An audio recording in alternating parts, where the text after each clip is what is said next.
Hi,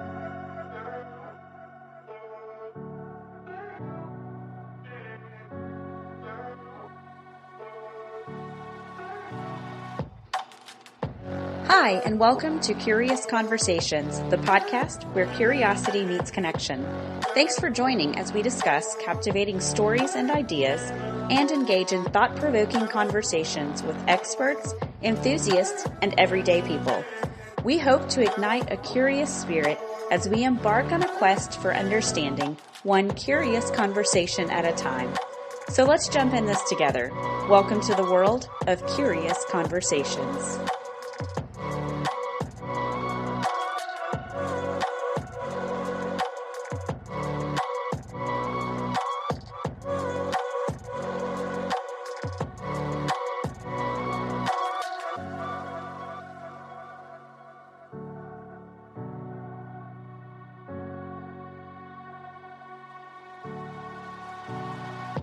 Hello, and welcome to Curious Conversations. We are your hosts, Carly and Mandy, and today we are sharing an interesting interview from Sam Ward. Mandy, you actually met Sam. I've not met her. Yeah, so I was a panelist at a writers event. It's been a few months ago, and I met Sam there. She sat in on that, and she thankfully raised her hand and had asked a question to one of us. So she introduced herself as a prison librarian, and of course, we were all excited, Right.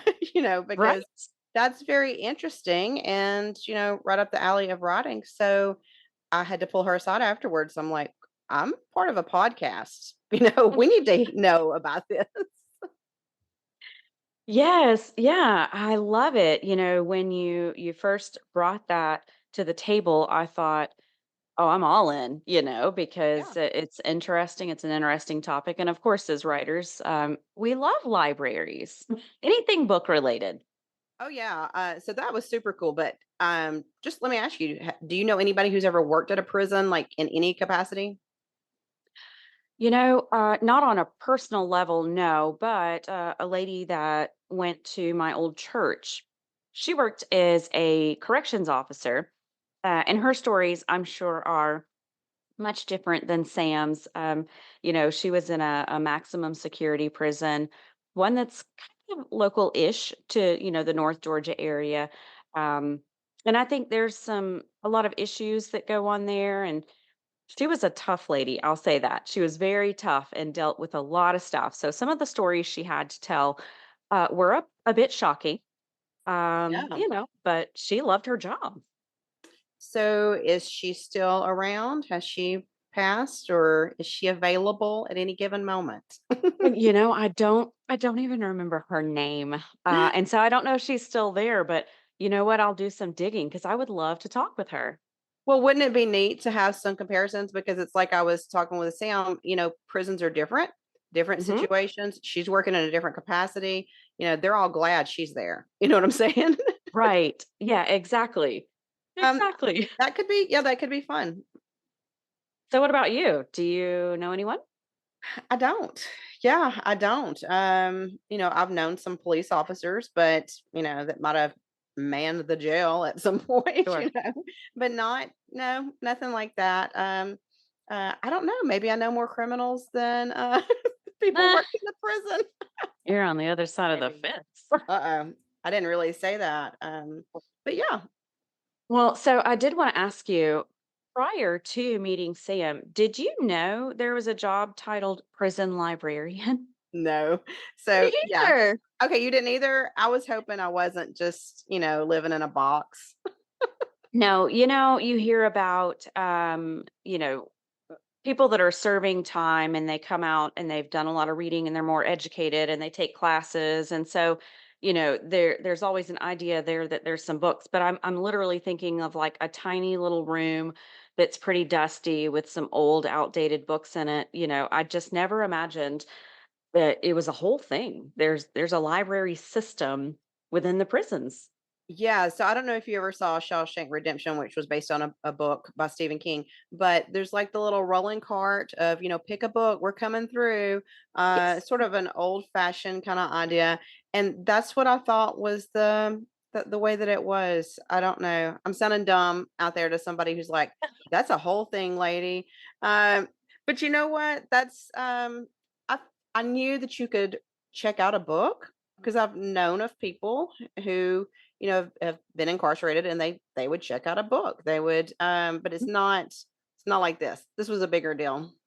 Right, right. Yeah, I didn't understand the scope of it, so I was so excited about the interview. It's great. Well, It's of really course good. you were, and I mean, you worked in a library before. I don't know if you wanna speak to that, but I'm thinking you would probably like this, right? Yeah, that would definitely be right up my alley. So I'm all about rehabilitation in, any way that it can come. But yeah, I did work in a library and loved the job. I did young adult and adult services, and so it was ordering the books and making sure that your shelves were stocked, but there was so much more to it, setting up programs for people to do and book clubs and little craft things and watching people come together, especially the students would come together and they didn't know each other. They went to different schools, but as soon as they got in the room, it was okay, we're all working on the same thing together. And it was a whole lot of fun. It was just like a little, let's just plan some fun stuff. That was my job, and it was fantastic. Yeah, that's where you were when I met you. That's So, right. feels like 100 years ago, but, I lot of know. changes since then, right? That's right, that's right. Oh my gosh, well, this Well, is definitely interesting, so yeah, I can't wait to get to it, but before we dive in, we do wanna share with you this week's curious dish. So this is the part of our show where we dish about the most curious thing that we've seen this week. Mandy, I see some notes on my sheet from you, and I need to know what your curious dish is. yeah, it's funny because we do these little, I don't know, they're like little code words or something, and we don't know what each other's really gonna say. Yep. So it's like, what's meant by that? Okay, so I took one of my family members to a doctor's appointment recently to a specialist, and it was a urologist.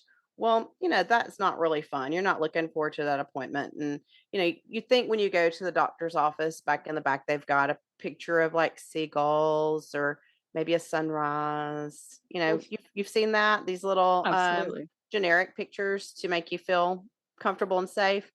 Yep. No, I'm going down the hallway following her to her appointment, which she's already nervous about. Thankfully, she doesn't catch the picture on the right hand side of the wall down the hallway because it's a legit photo from back. I kept doing a double take and I'm trying to keep up with her, and I had to go back and look at this. Doesn't really give any context like what's going on here, but it's a man laying in what appears to be hospital bed. There's people around him, and he has like the biggest stomach I've ever seen. So Oh, he's shirtless and his stomach looks like, I don't know, the size of gosh, I don't know, bigger than do you know these big huge balls they used to advertise those on TV, that's like it's a huge ball for a kid to play with in the backyard. I think it's called like Super Ball, or that's like it's huge. That yes. guy's stomach looked like the Super Bowl, and yeah, and not the little bouncy Super Bowl we've talked about, but the gigantic Right. one you throw through the air that's, I don't know, 3 foot around or something, and that's on the wall. And I'm guessing he had some sort of tumor or a Mm. condition, but it was, it looked like maybe the 60s, 50s, 60s, but what was the thought process there?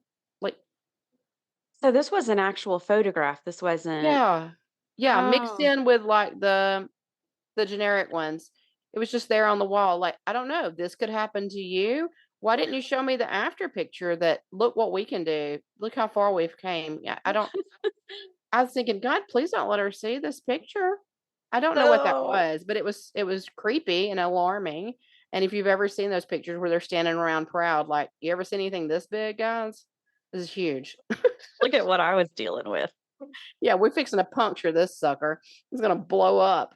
Um, welcome to our office. Yeah, Oh, gosh, yeah. pretty That's curious. crazy.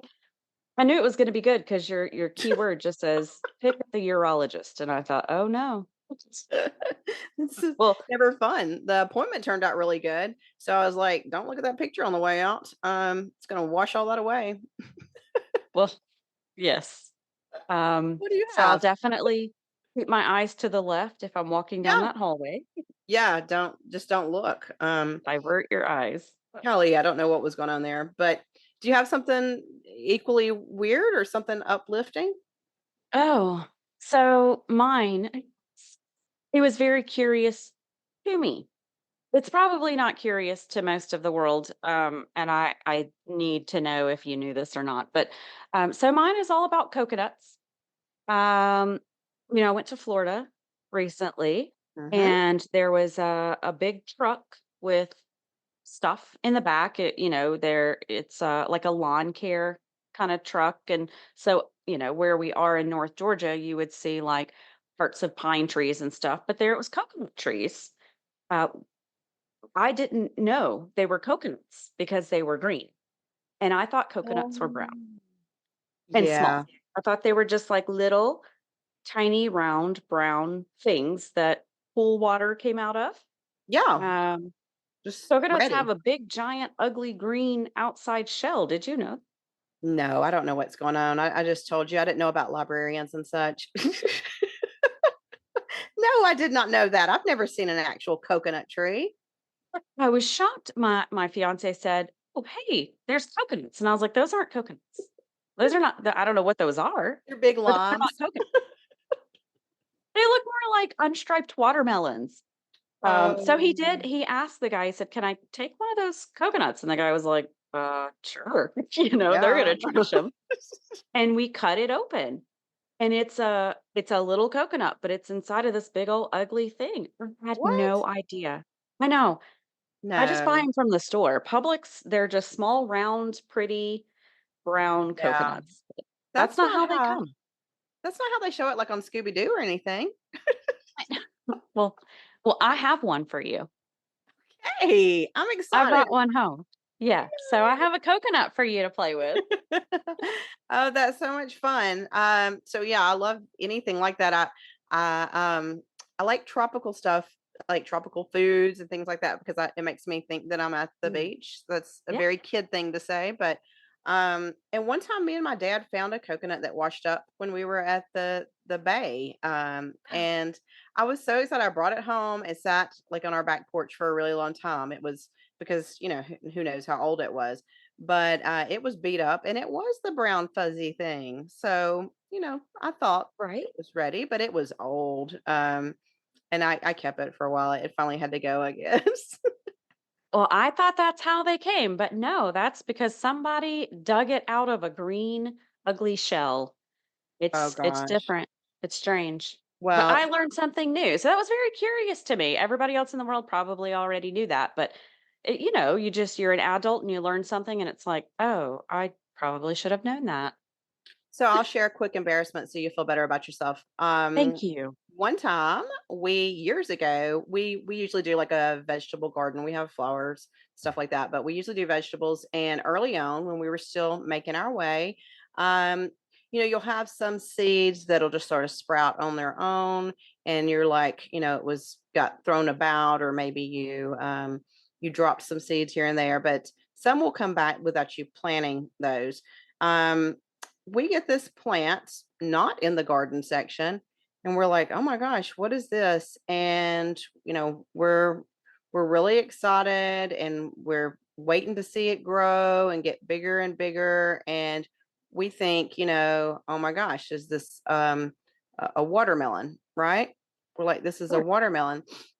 We cut it, it's green, we cut it, and we're like holding it up. We've got pictures of us holding it up, and then we cut into it, and it's this really weird color. It's not a watermelon. It's a not yet ripe pumpkin. Yeah, Oh, because no. we had washed the pumpkin out back at Halloween at like our little water hose at the back of the house. So some of those seeds like took to that area, but we were pretty proud of that thing that was not at all what we thought it was. Okay. We're way off topic, but I'm gonna beat you. I'm gonna beat your story. Where And does it end? I wrote about this in a blog one time, and I don't think it's out there because it's terribly embarrassing. It's out there When I now. first when I first moved to Georgia, I didn't garden in Florida. It's hot and you just I don't know, it's too hot to be outside, so can't garden down there. But I decided I was gonna grow all the things.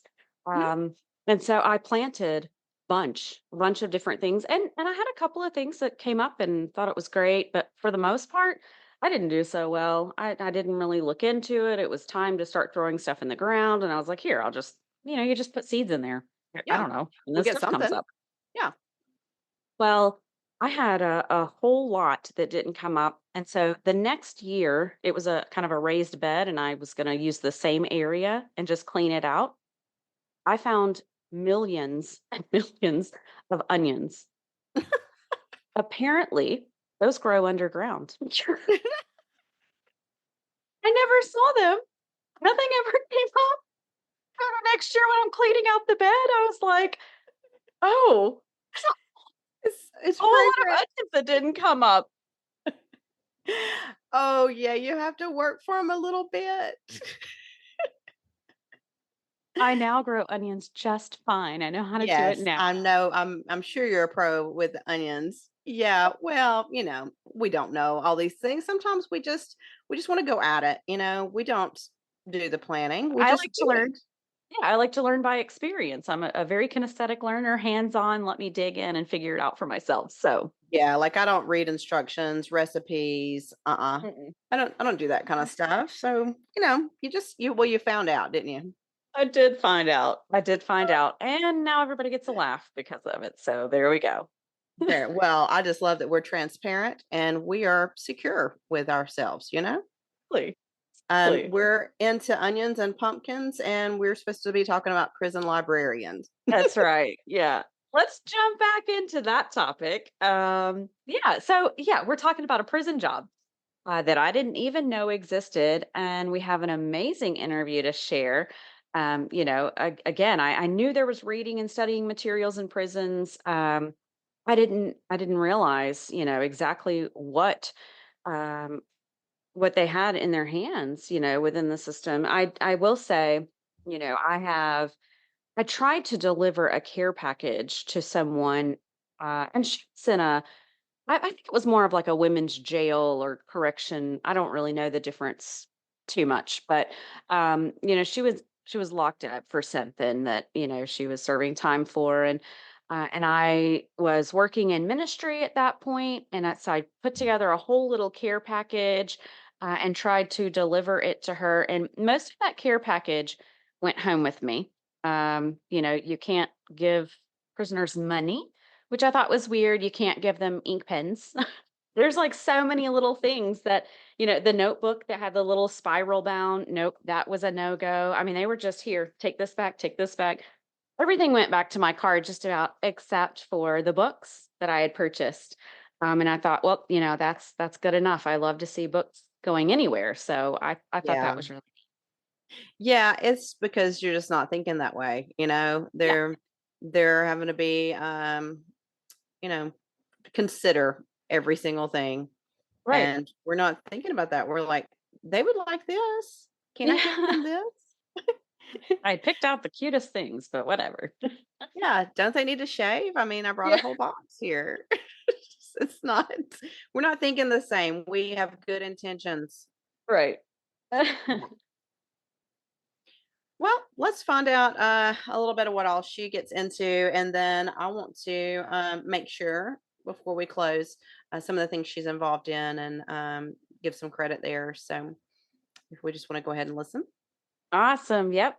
Let's get started. Well, I'm talking today with Sam Ward, who is actually a prison librarian. And, I've never met anybody who had that job before. So this should be pretty interesting. Welcome. Hi, everybody. My name is Sam. Like she said, I'm a prison librarian. I've been working this position for a year now, and I've been in libraries generally for about 3 years now. Okay. So I've got to ask first, what was the reason for the shift? Did you just see this available or was this the goal initially? So it was not the goal initially, but I was at a point in my life where some personal matters took me away from my previous job, but I wanted to stay in library work. And so I was just Googling library jobs in my area, and this popped up.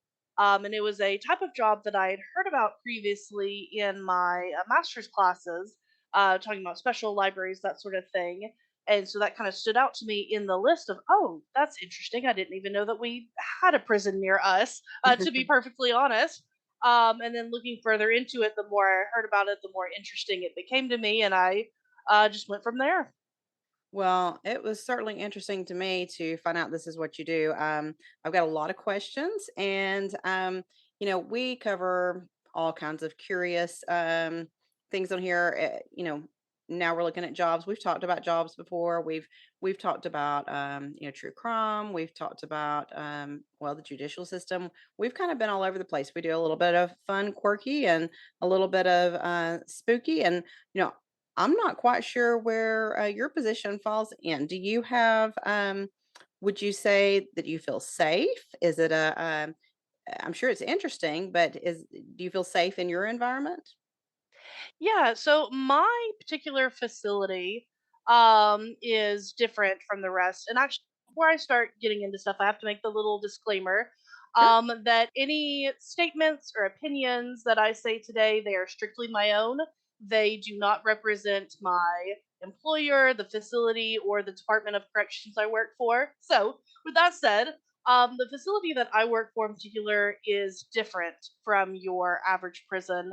It is focused on religion and personal development.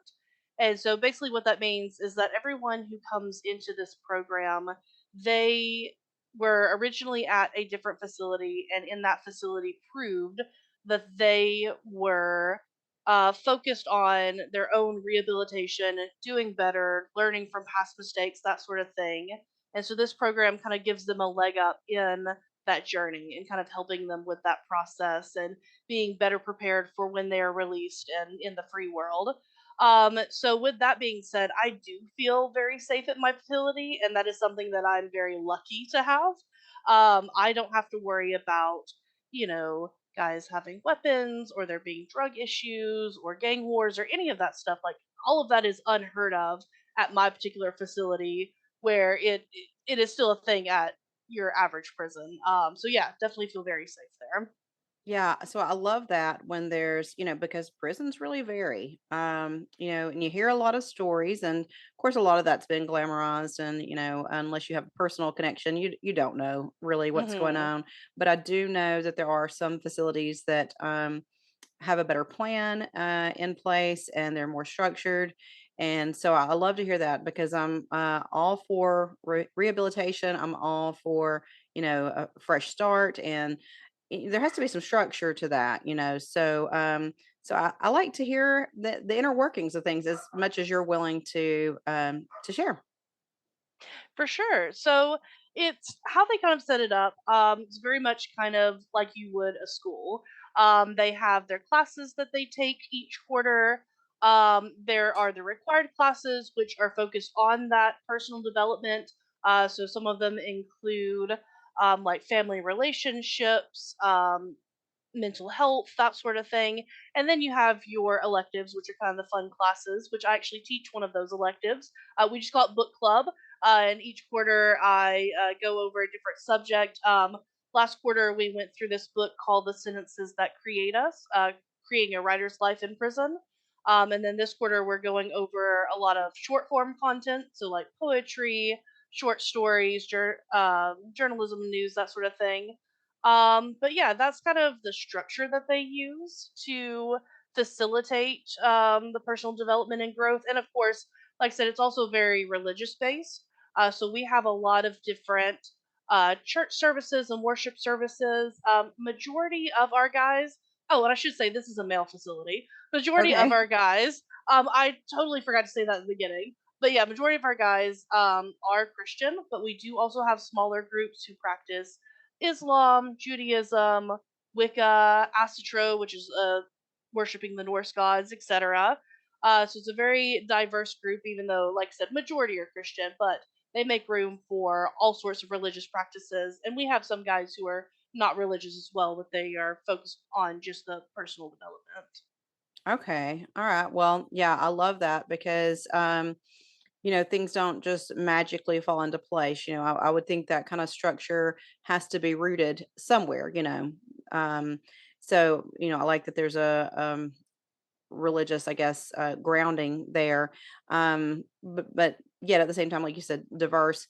So let me ask you this: in choosing what is read, what is shared, what's like completely off the list? Like we can't have that here because I would think some things would be sort of triggers or maybe not what you want to bring into the facility. Yeah, and so that sort of thing, it is decided. There are some general rules we go off of, but then there's more specific rules that'll be specific to each facility. So, for example, at my particular facility, they have decided to not have any romance books because a lot of those romance books got into subject matter that was a little off colored, so to Right. speak. Um, but then there are other facilities that are a little looser with that. And then kind of the things that are off the table for any facility would be things that cause safety issues. So, for example, if a book teaches you how to make a weapon, or anything about outdoor survival, because that could lead to making escape plans or what have you, things like that. It's rooted in safety concerns as well as if it goes a little too far in terms of something being pornographic or erotic, that sort of thing's also consider generally not allowed. Yeah, that makes sense. So you hear things. You mentioned that about weapons, for instance. You hear things, and you don't know how much of that's true or whatever. But do you really get an involvement in the prison itself? Or are you sort of in a bubble in your capacity? I didn't know if you know like any of the things that might be going on that are struggle within the facility, or if you're just sort of in your department. Yeah, so it's funny enough, my day consists of both. I have an office that is totally separate from the main area, but other times during the day when I go to the library itself and work in there. So I definitely do have time Yeah, I think when it would I be. am completely immersed in the area besides the dorms. That's the only place I don't go to. Gotcha. But their MP floor, the library, all that area, I'm definitely part of. Okay, I think we crisscrossed there for a second. One of us might have lost connection, but I did gather what you were saying, and I was just curious. What the day looks like, what the structure is like. I know different facilities. I mean, I guess they all have sort of a baseline, but what does that look like for the prisoners? Is that do they have opportunities for more outside of the library? Are they? Is there another? Excuse me, other activities for them? Do they have outdoor activities, that sort of thing? Yeah, so because we are, it's technically considered medium security, but I would consider it kind of medium low security. So because of that, they have a lot more roaming privileges, that sort of thing, whereas other prisons are very strict on movement. So with that, they kind of have set blocks where if you don't have a class that is kind of just your free time to either visit the library or on the general MP floor, you could be doing some studying or playing chess with someone or all sorts of, they do all sorts of things out there. They even have like a D&D campaign going on right now. They've been asking me about potentially getting books for that. And they have their outdoor time practically every day. The only time that they wouldn't is if there was like severe weather or fog or something like that going on. Um, but yeah, the structured programs, it tends to be those classes like I was talking about. Right. And then when they have their free time, it's usually more free flowing with kind of the stuff that they are able to do. So, do you have the direct interaction with the prisoners, or as a group or independently? Yeah, I definitely have direct interaction with them. I have so during the day there are three time periods when the library is open, usually about an hour and a half at each time. And for two of those times are when I am actively working, and I make sure to pop in for at least half an hour during that time. And that is when I kind of consider it, like a professor, they have office hours. That is kind of my office hours, and that is when I am in that area to directly answer questions and get to know their reading habits better and just see generally what's going on in the library and that sort of thing. But the times that I am not in there directly, that is when it is being run by my library aides. And so that's basically my team of workers. There are four guys. They are prisoners themselves, and they help me run the library, especially when I'm not in there myself. Okay, I love that. Well, you know that I write, and we met at a writing event, and so obviously, I'm an advocate for literature and for reading, and I think that I think this is great. I don't have a lot of experience with this, so tell me, is this something that's at most of the prisons, or is this? I mean, I'm picturing Shawshank here, and I'm just like, there's a little rolling cart with books, and you get to pick one. I don't know what's out there really. Is this is that anything like that, or is it like a library, like a public library? I'm trying to picture this. So every facility is a little bit different. As far as my facility goes, I would compare it very. I try and make it as close to a public library as I can, within the restrictions that I have. So I even have like book displays up and little programs that they could do, especially there's a thing that's called passive programming, which basically that concept is it's something that's interactive for a patron to do, but it doesn't require me to actively be teaching it or what have you. So I try and set that up. And so, yeah, I would say my facility is a lot like a small public library. Other facilities can be a little bit different. I know there was one other librarian I was speaking to because her facility is a little higher security and they have limited movement. How it works is they sign up for a session to come into the library and they have to stay in there for the 1.5, 2 hours. And so how she runs her library is going to be a little different from mine because she's basically making sure they're entertained for those 2 hours, where mine, they're just in and out however they please during their free time. And then there are some that are even higher restriction where it is the books are being delivered directly to their areas. So it really does depend. So, what's the response like from the people who are housed there? Do they respond well to you? They're respectful and seem to like the program. Oh, absolutely. I've had a lot of great feedback from them, and they're always very respectful. This is the second job where I'm always called by my last name, and so that took getting used to because the first job was when I was a substitute teacher. So this is the first time where I've had like every adult calling me by my last name. Um, but yeah, they've from the get go, even before they got to know me and the kind of person I was, they were very respectful and very excited about a new person coming in and bringing something new to the table with the library programming and the books and all of that. But it's been really good. And I think a big reason why is because I'm always open to hearing their feedback and what they're interested in and things that can be changed to make the library even better. And I genuinely listen and try and implement what I can. And I think they really appreciate that. Oh yeah, I'm sure. You know, books and storytelling is a bit of freedom in itself. I can't imagine that they don't want to cling to that and don't appreciate that. Oh, for sure. And it's Yeah. funny, the few guys who give me like little issues here and there, Mhm. the others who witness that are very quick to pull them to the side and say, "Hey, like don't be doing that." That Right. they're very defensive of the library. Well, that's great because they're probably like, don't mess this up for us, right? Exactly, exactly. Well, do you work alongside anyone else, or is it mostly you?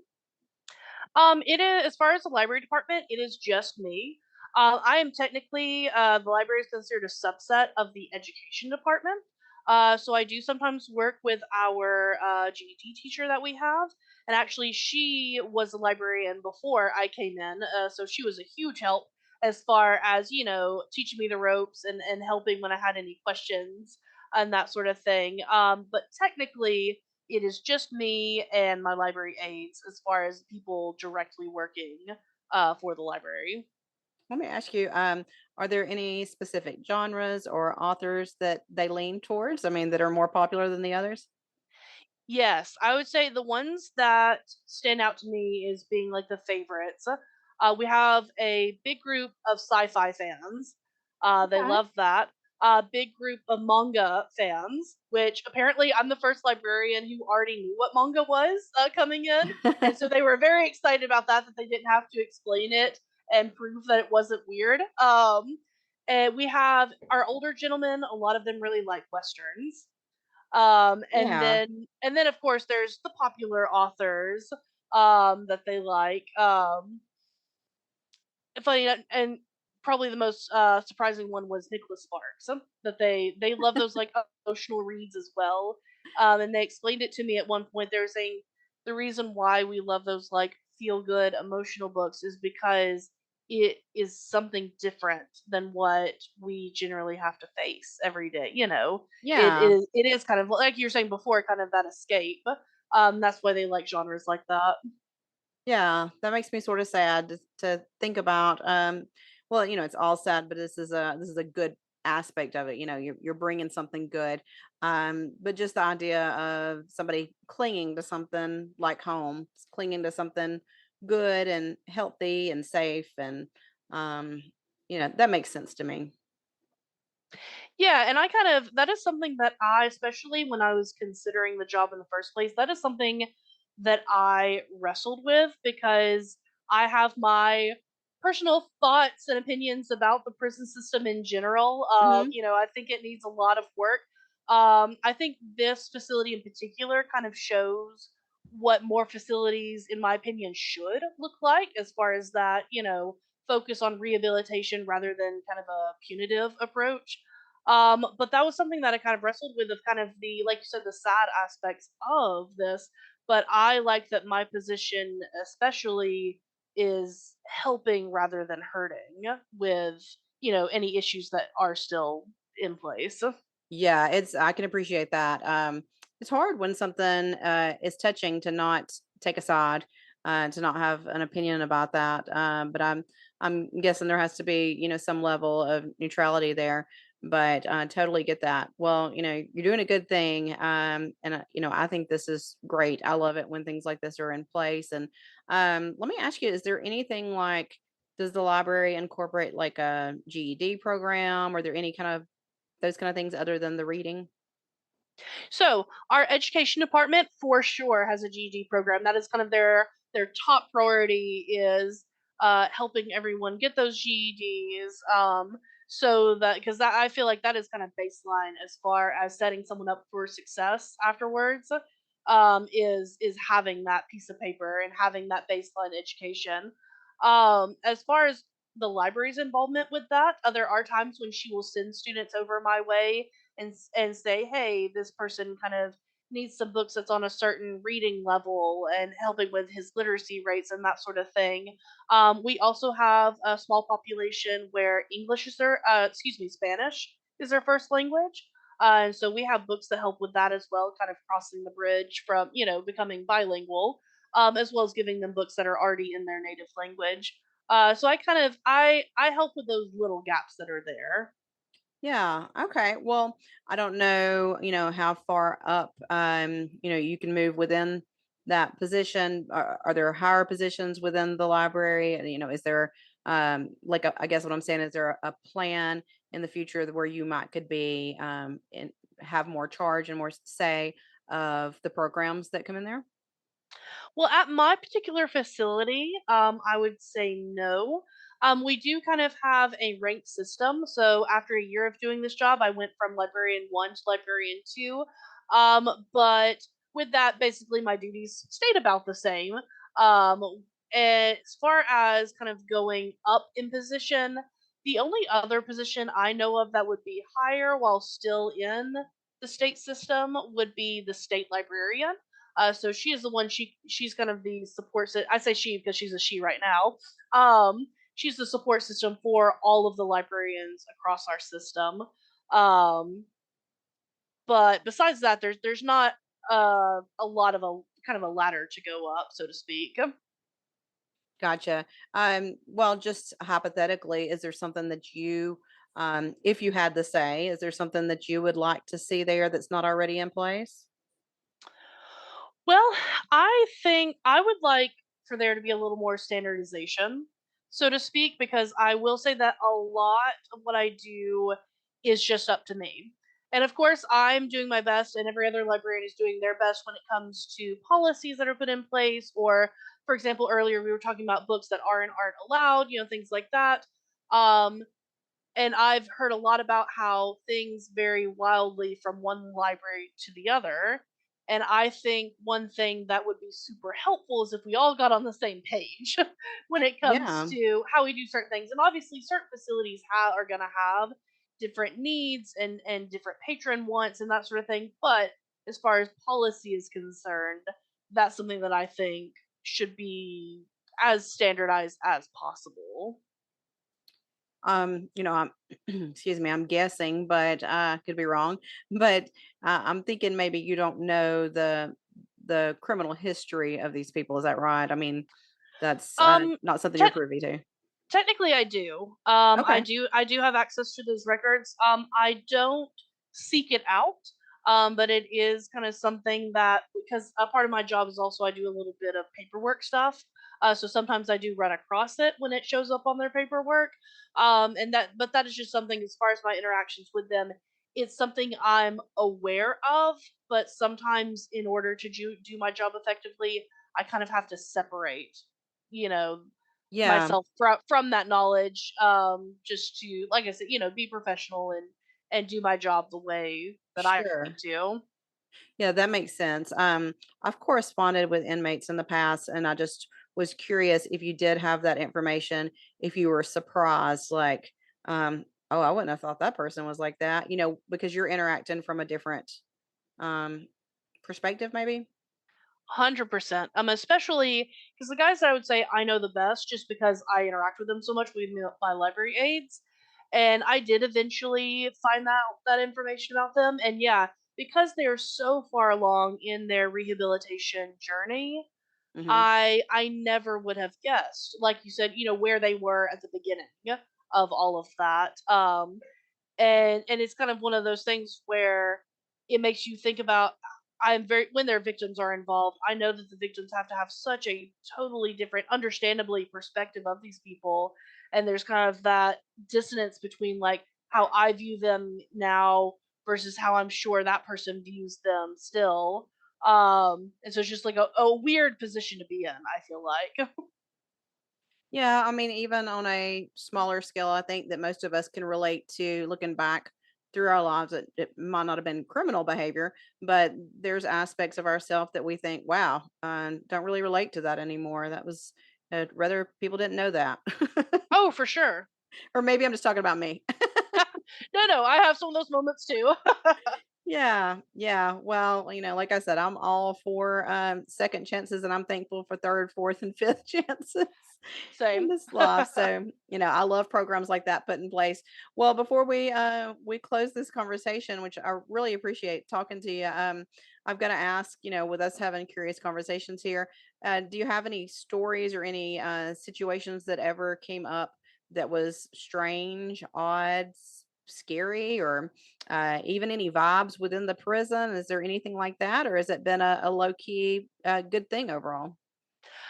Definitely low key good thing overall. But as far as weird goes, something that has followed me with every job, and I think this is just a weird library thing, is that every library that I've worked at least one, or some people claim it's haunted.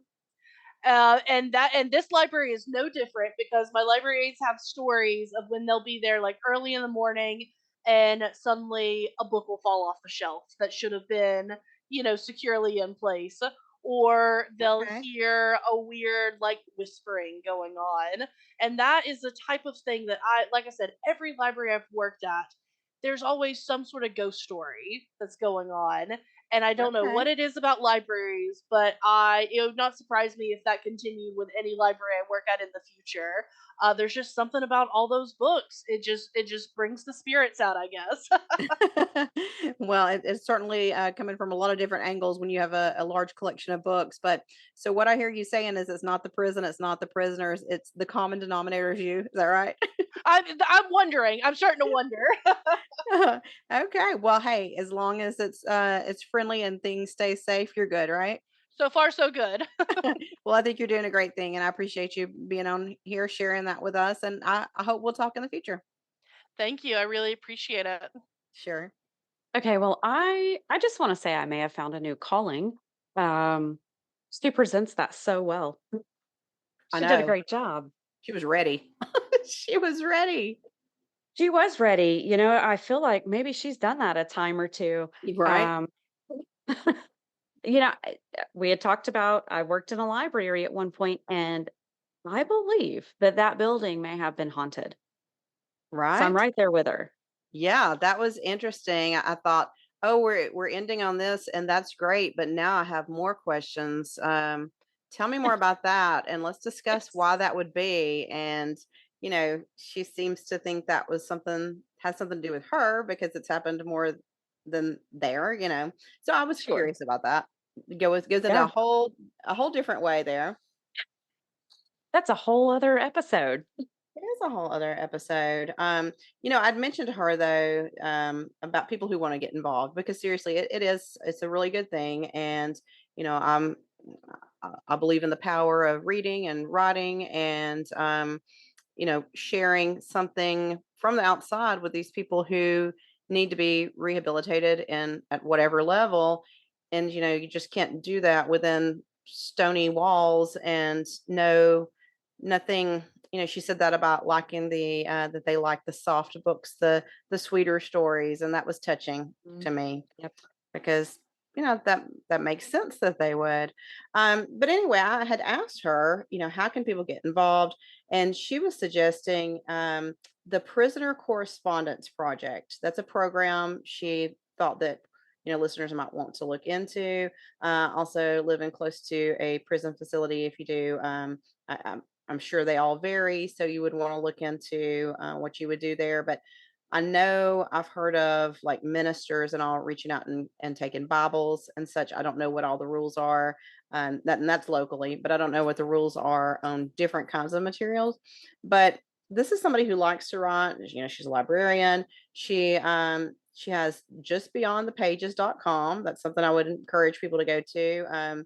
She's looking at a podcast and transferring things from a site to. She's kind of, I guess, in our capacity, she's wanting to share and not just get into writing, but stretch that out a little bit and share a little bit more. She's on Instagram, Threads, Blue Sky. So I would encourage people to check that out. Yeah, absolutely. There's always some ways you can get involved, and of course, like you said, you'll need to check with your local facilities and see what their criteria is, and they have to put certain things in place for safety reasons and such. But yeah, I think that's fantastic if we can, definitely reach out and help those. There's so many people who are in the system and they are wanting to better themselves. And so, books is a key way. Yeah, I love that. And I don't have the feel good books, but you do. You you write some feel good books, even though there, some sadness there. It's something that I think would be fitting for what she was saying. Yeah. Oh, So yeah. I love I the think idea of that's sharing. awesome. Yeah. I do Yep. too. I do too. Well, yeah, this was fun. I think it's always fun to cover something that's a little outside of what we've covered before.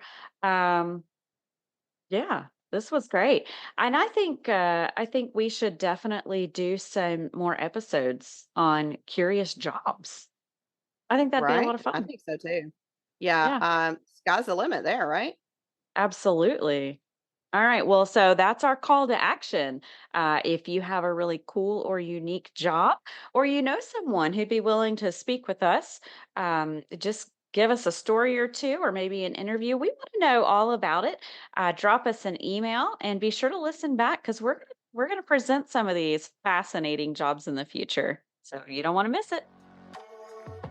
Well, listen, don't forget to follow us on Facebook, where we post exclusive content, contests, and so much more. And of course, you can keep up with our episodes through Podbean or wherever you listen to your favorite podcast. And as always, if you have a story that sparks curiosity or you have something that you want us to talk about, just shoot us an email to ourcuriouspodcast@gmail.com.